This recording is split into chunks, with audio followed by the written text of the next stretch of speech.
అందరికీ నమస్కారం. Telugu one daily news bulletin కి స్వాగతం. ఫిబ్రవరి 26, 2021 ఈనాటి ముఖ్యాంశాలు. టీడీపీ అధినేత చంద్రబాబు నాయుడు కుప్పంలో 3 రోజుల పాటు పర్యటిస్తున్నారు. చంద్రబాబు పర్యటనను అడ్డుకుంటామని వైసీపీ శ్రేణులు హెచ్చరించడంతో టీడీపీ, వైసీపీ నేతల మధ్య మాటల యుద్దం నెలకొంది. చంద్రబాబు పర్యటనను అడ్డుకునే ప్రయత్నం చేస్తే తగిన గుణపాఠం చెప్పాల్సి వస్తుందని కుప్పం టీడీపీ నేతలు అన్నారు. మీ గెలుపులో నిజాయితీ ఉంటే టూర్ను అడ్డుకోవాల్సిన అవసరమేముందని మాజీ మంత్రి అయ్యన్న పాత్రుడు వైసీపీ నేతలను విమర్శించారు. అమరావతి రాష్ట్రంలో వివిధ రైల్వే పనుల అభివృద్దిపై కేంద్ర రైల్వే శాఖ మంత్రి పీయూష్ గోయల్ కు సీఎం జగన్ లేఖ రాశారు. విజయవాడ రాజరాజేశ్వరిపేటలో ఉన్న రైల్వే భూములను ఏపీ ప్రభుత్వానికి అప్పగించాలని మంత్రిని సీఎం జగన్ కోరారు. ఇక్కడి రైల్వే భూముల్లో దాదాపు 800 కుటుంబాలు 30 ఏళ్లుగా నివాసముంటున్నాయని జగన్ ఆ లేఖలో వివరించారు. రాజరాజేశ్వరిపేట రైల్వే భూములకు బదులుగా అజిత్ సింగ్ నగర్ దగ్గర ఉన్న 25 ఎకరాల భూమిని రైల్వేకు ఇచ్చేందుకు సిద్దం చేశామని సీఎం జగన్ లేఖలో తెలిపారు. కృష్ణా జిల్లాలోని నూజువీడు హనుమాన్ జంక్షన్ ప్రధాన రహదారిపై లారీ బీభత్సం సృష్టించింది. గురువారం రోడ్డు మీదుగా వెళ్తున్న గొర్రెల మందపైకి లారీ దూసుకెళ్లింది. ఈ ప్రమాదంలో 50 గొర్రెలు మృతి చెందాయి. ఈ ఘటన మీర్జాపురం, మల్లాపల్లి సమీపంలో చోటు చేసుకుంది. లారీ ప్రమాదంలో మృతి చెందిన గొర్రెలు రోడ్డు నిండా చెల్లాచెదురుగా పడిపోయాయి. దీంతో గొర్రెల కాపర్లు కన్నీరు మున్నీరుగా విలపించారు. ఉమ్మడి ఆంధ్రప్రదేశ్లో తొలితరం దళిత ఐఏఎస్ అనుములపురి రామలక్ష్మణ్ బుధవారం హైదరాబాద్లోని తన నివాసంలో గుండెపోటుతో కన్నుమూశారు. నల్గొండ జిల్లా నల్లగొండ మండలం పరిధిలోని రామ్ లక్ష్మణ్ నిరుపేద దళిత కుటుంబంలో జన్మించి ఉన్నత విద్యను అభ్యసించారు.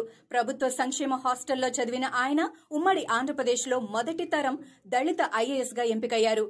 వివిధ రాష్ట్రాల్లో కలెక్టర్గా, ఉమ్మడి ఆంధ్రప్రదేశ్ దేవాదాయ, సాంఘిక సంక్షేమ శాఖల అధికారిగాను ఆయన బాధ్యతలు నిర్వర్తించారు. గట్కేసర్లో ఆత్మహత్యకు పాల్పడిన ఫార్మసీ విద్యార్థిని కేసులో విచారణ కొనసాగుతోంది. ఆత్మహత్య కేసులో ఇంకా క్లారిటీ రాలేదని పోలీసులు చెబుతున్నారు. విద్యార్థిని ఆత్మహత్యను అనుమానాస్పద మృతిగా నమోదు చేసుకున్నారు. ఎఫ్ఎస్ఎల్ రిపోర్టు తర్వాతే విద్యార్థిని మృతిపై క్లారిటీ వస్తుందని పోలీసులు తెలిపారు. వారం రోజులుగా విద్యార్థిని తీవ్ర మనస్తాపంతో ఆహారం తీసుకోకుండా విద్యార్థినిని 11 రోజులుగా చీకట్లో ఉంచి తల్లిదండ్రులు పూజలు చేసినట్లు తెలుస్తోంది. హైదరాబాద్లోని పాత బస్తీలో సౌత్ జోన్ టాస్క్ ఫోర్స్ పోలీసులు ఆకస్మిక తనిఖీలు చేపట్టారు. ఫలక్నామాలో అక్రమ డిటోనేటర్ పదార్థాల తయారీ కేంద్రాన్ని గుర్తించారు. 4 రోజుల క్రితం కరీంనగర్లో అనుమానాస్పదంగా తిరుగుతున్న వ్యక్తిని అదుపులోకి తీసుకుని పోలీసులు విచారించడంతో అసలు గుట్టు బయటపెట్టాడు. దీంతో తనిఖీల్లో 1000 కేజీల డిటోనేటర్ పేలుడు పదార్థాలను పోలీసులు స్వాధీనం చేసుకున్నారు. డిటోనేటర్ పేలుడు పదార్థాలను తయారు చేసి మావోయిస్టు ప్రాంతాలకు అక్రమ రవాణా చేస్తున్నట్లు పోలీసులు అనుమానిస్తున్నారు.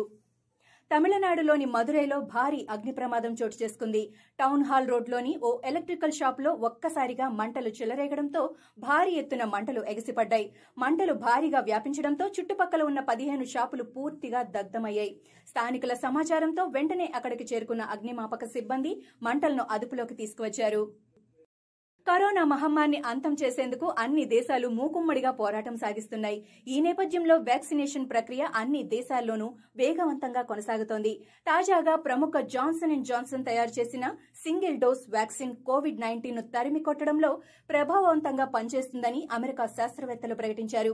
ఈ వ్యాక్సిన్ కు త్వరలోనే అనుమతులు లభించనున్నాయి. కరోనా నుంచి కాపాడేందుకు వస్తున్న వ్యాక్సిన్లు 2 డోసులుగా తీసుకోవాల్సి వస్తోంది. తెలుగుదేశం పార్టీ జాతీయ అధ్యక్షుడు నారా చంద్రబాబు కుప్పంలో పర్యటిస్తున్నారు. గుడిపల్లి మండలం కొడతనపల్లి పంచాయతీలో సర్పంచ్గా గెలిచిన వెంకటేష్ ను అభినందించారు. తాము బలపరిచిన అభ్యర్థులను అన్ని విధాలా భయపెట్టారని, కుప్పంలో ఏదో సాధించామని విర్రవీగుతున్నారని మండిపడ్డారు. అన్ని గుర్తుపెట్టుకుంటున్నానని, వడ్డీతో కాదు చక్రవడ్డీతో సహా తిరిగిస్తానన్నారు. కుప్పంపై కక్ష కట్టి అన్ని విధాలా ఇబ్బందులకు గురిచేస్తున్నారని, ఎవరినీ వదిలిపెట్టనని హెచ్చరించారు. జగన్ ఫ్యాక్షన్ పాలనలో ప్రజలకు భద్రత కరువైందని టీడీపీ రాష్ట్ర అధ్యక్షులు అచ్చెన్నాయుడు విమర్శించారు. పశ్చిమ గోదావరి జిల్లా గోపాలపురంలో పోలీసుల చర్యల్ని ఖండిస్తున్నామన్నారు. పోస్టర్ చించిన కేసులో గ్రామంలో లేని వారిని అరెస్ట్ చేస్తారా అని ఆయన ప్రశ్నించారు. అరెస్టు చేసిన వారిని కోర్టుకు హాజరుపరచకపోవడం ఏ చట్టంలో ఉందని నిలదీశారు. పోలీసులు ప్రజల కోసం పనిచేస్తున్నారా, వైసీపీకి ఊడిగం చేస్తున్నారా అని మండిపడ్డారు. వైసీపీ ఎమ్మెల్సీల అభ్యర్థుల పేర్లను ఖరారు చేశారు. చల్లా భగీరథ రెడ్డి, శ్రీకాకుళం జిల్లాకు చెందిన దువ్వాడ శ్రీనివాస్, అనంతపురం నుంచి మహ్మద్ ఇక్బాల్, చిత్తూరు నుంచి బల్లి కళ్యాణ్ చక్రవర్తి, ఎమ్మెల్యే కోట ఎమ్మెల్సీ అభ్యర్థిగా సి రామచంద్రయ్య, విజయవాడ నుంచి కరీమున్నీసా పేర్లను వైసీపీ అధిష్టానం ఖరారు చేసింది. ఆంధ్రప్రదేశ్లో ఎమ్మెల్యే కోటాలో మార్చి 29న ఖాళీ కానున్న 6 ఎమ్మెల్సీ స్థానాలకు ఎన్నికలు జరగనున్నాయి. ఇంద్రకీలాద్రి దుర్గగుడి ఈవో సురేష్ బాబుపై బదిలీ వేటు పడింది. 4 రోజుల పాటు దుర్గగుడిలో ఏసీబీ అధికారులు సోదాలు చేసి అక్రమాలపై ప్రభుత్వానికి నివేదిక ఇచ్చింది. ప్రాథమిక నివేదిక ఆధారంగా 15 మంది ఉద్యోగులను ప్రభుత్వం సస్పెండ్ చేసింది. గత 2 ఏళ్లుగా జరుగుతున్న అక్రమాలకు సంబంధించి అభియోగాలు మోపుతూ మరో నివేదికను ఏసీబీ అధికారులు ప్రభుత్వానికి పంపారు. దీంతో ప్రభుత్వం దిద్దుబాటు చర్యలు చేపట్టింది. మంత్రి వెల్లంపల్లి అనుచరుడే ఈవో సురేష్ బాబుని ఆయన హయాంలోనే అక్రమాలు జరిగాయని ప్రతిపక్షాలు పెద్ద ఎత్తున ఆరోపణలు చేస్తున్నాయి. ఉస్మానియా హాస్పిటల్ ని పునర్నిర్మించాలని, అలాగే చారిత్రక ఉస్మానియా హాస్పిటల్ ని కూల్చవద్దన్న 2 పిల్స్ పై హైకోర్టులో విచారణ జరిగింది. ఉస్మానియాపై వాద్యాలన్నీ కలిపి హైకోర్టు విచారణ చేపట్టింది. ఉస్మానియా హాస్పిటల్ పై ప్రభుత్వం ఉన్నత స్థాయిలో నిర్ణయం తీసుకోవాలని హైకోర్టు ఆదేశించింది. పునరుద్దరిస్తారా లేక కొత్తగా నిర్మిస్తారా అనే దానిపై నిర్ణయం తీసుకోవాలని న్యాయస్థానం సూచించింది. 4 వారాల్లో ప్రభుత్వ వైఖరి వెల్లడించాలని కోర్టు ఆదేశించింది. వారసత్వ కట్టడాలు కూల్చవద్దన్న వాదనను కూడా దృష్టిలో పెట్టుకోవాలని 5 ఏళ్లుగా నిర్ణయం తీసుకోలేకపోతున్నారా అని హైకోర్టు ప్రశ్నించింది. రైతులతో చర్చించడానికి తాము సదా సిద్ధంగానే ఉన్నామని కేంద్ర వ్యవసాయ మంత్రి నరేంద్ర సింగ్ తోమర్ పునరుద్ఘాటించారు. ఇప్పటికీ రైతు సంఘాలతో 12 రౌండ్ల చర్చలు జరిగాయని తెలిపారు. నూతన సాగు చట్టాల అమలు విషయం సుప్రీంలో ఉన్నందున ప్రస్తుతం అమలు చేయలేకపోతున్నామన్నారు. సుప్రీం ఏర్పాటు చేసిన కమిటీ ఇప్పటి వరకు తన అభిప్రాయాలనే వెల్లడించలేదన్నారు. భారత్ పాక్ చెందిన ఇరు దేశాల బలగాలు ఓ సంచలన నిర్ణయానికి వచ్చాయి. నియంత్రణ రేఖ వెంబడి ఇక నుంచి కాల్పులు జరుపుకోకూడదని పరస్పర అంగీకారానికి వచ్చాయి. ఈ మధ్య నియంత్రణ రేఖ వెంబడి తరచు కాల్పులు జరుగుతున్న నేపథ్యంలో ఈ నిర్ణయం తీసుకున్నాయి. ఇవి ఈనాటి ముఖ్యాంశాలు. మరికొన్ని ముఖ్యాంశాలతో మళ్లీ రేపు కలుద్దాం.